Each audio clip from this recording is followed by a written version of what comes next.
One of the most basic skills we need is the ability to control our speed, whether on the flat or descending a hill.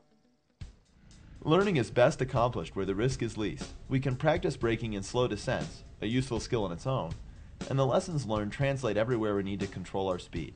Start by finding an unintimidating hill that has good runout. Roll slowly over the crest of the hill, and then try to control the speed of the bike all the way down with the clutch in. To do this, we use the brakes to exploit the traction from the tires. Traction is a function not only of the soil and the tire, but also the amount of force pushing the two together. Braking transfers weight away from the rear tire and onto the front.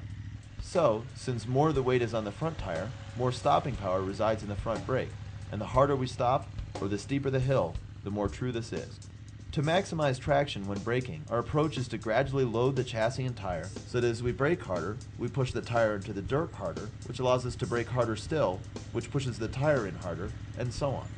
By gradually loading the front tire in this way, we can stop much harder without sliding the tire than we could initially, before the tire was loaded. Once you are comfortable with this, try to stop the bike completely several times on your way down the hill. This will help you learn how to load the chassis quickly.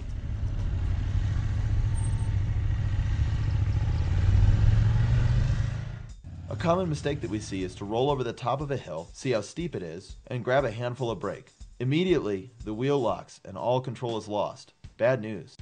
To recover, you have to ease off the brake until the tire regains traction.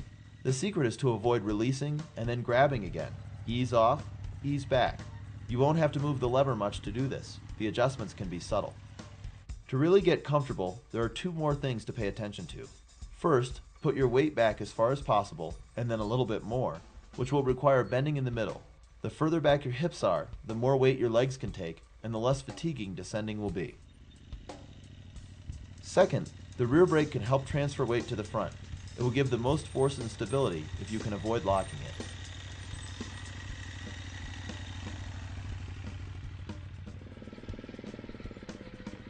Controlling your speed is all about subtle brake management. Practicing these drills in advance will help you prepare for a challenging situation on the trail and approach it with more comfort and safety.